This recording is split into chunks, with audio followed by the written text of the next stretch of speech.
আবহাওয়ার সবচেয়ে গুরুত্বপূর্ণ আপডেট নিয়ে এসেছে আবহাওয়া অধিদপ্তর। বাংলাদেশ সহ পশ্চিমবঙ্গের বিভিন্ন জায়গায় হালকা থেকে মাঝারি ধরনের বৃষ্টিপাতের সম্ভাবনা আছে। ইদানিং কয়েকদিন ধরে প্রচুর পরিমাণ তাপদাহ চলছে, আর তারই ধারাবাহিকতায় আজকে রাত্রে বাংলাদেশ এবং ভারতের বিভিন্ন অঞ্চলে হালকা থেকে মাঝারি ধরনের বৃষ্টি হওয়ার সম্ভাবনা আছে। এটি কিন্তু আসলেই খুশির খবর, কারণ কয়েকদিন ধরে প্রচুর পরিমাণে বৃষ্টির জন্য মানুষ মুখিয়ে রয়েছে। এবং এখানে এখন কোথায় কোথায় আমরা এখন উপগ্রহ চিত্র থেকে দেখে নিব বাংলাদেশ এবং ভারতের কোথায় কোথায় তাপমাত্রা কি পরিমাণ আছে এবং কোথায় কোথায় বৃষ্টির সম্ভাবনা রয়েছে। আমরা প্রথমেই এখান থেকে উপগ্রহের চিত্রে চলে যাচ্ছি।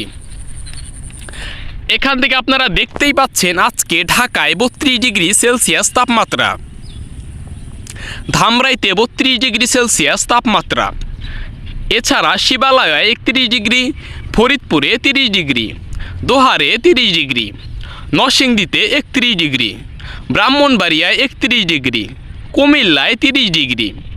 এবং আকাশের দিক দিয়ে এই দিকে দেখতে পাচ্ছেন দোহার, মুন্সিগঞ্জ, হোমা, এই দিকটাতে কিন্তু প্রচুর পরিমাণে আকাশে কিন্তু হালকা থেকে মাঝারি ধরনের মেঘ উড়ে যাচ্ছে। তার মানে এই দিকটাতেও বৃষ্টির সম্ভাবনা প্রচুর পরিমাণে আছে। এখন আমরা উপগ্রহ চিত্র থেকে দেখব কোথায় কোথায় বৃষ্টির সম্ভাবনা আরও রয়েছে, ভালো করে দেখব এখন। তো এখানে দেখতে পাচ্ছেন আজকে মাওয়া 31 ডিগ্রি সেলসিয়াস তাপমাত্রা। হ্যাঁ, এই দিক থেকে মাওয়া, দোহার, তাছাড়া ফরিদপুর, এরপর জান্ত্রৈল, বালারা, রাজবাড়ী, বাহারপুর, আমালসার, পাংশা, শিবালয়া, এছাড়া মানিকগঞ্জ, রূপগঞ্জ, এই দিকটাতেও কিন্তু হালকা থেকে মাঝারি ধরনের বৃষ্টি হওয়ার সম্ভাবনা রয়েছে। আপনারা কিন্তু সেটা ম্যাপে দেখতেই পেলেন। তাছাড়া এখন যদি আমরা এখান থেকে বাতাসের পরিমাণটা এখান থেকে যদি আমরা টেম্পারেচারে যাই, তো তাপমাত্রার পরিমাণ কিন্তু আমরা এখান থেকে খুব ভালো মতোই লক্ষ্য করতে পারছি। এখান থেকে দোহার, যন্ত্রাইল, এই দিকটাতেও প্রচুর পরিমাণে তাপদাহ কিন্তু চলছে।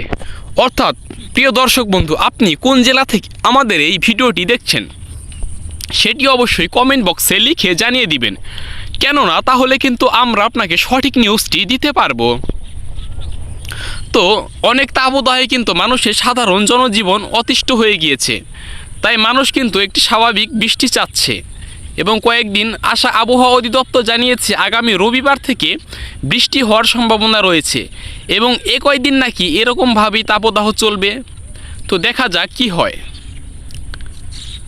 তো দেখতে পাচ্ছেন আকাশে মেঘ এবং বৃষ্টি রয়েছে, তারপরেও কিন্তু তাপের যে একটা প্রভাব, যে একটা তাপদাহের যে একটা প্রভাব, সেটি কিন্তু কমছে না।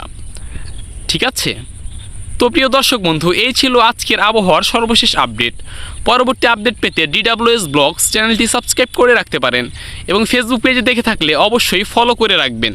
Thank you so much for watching this video.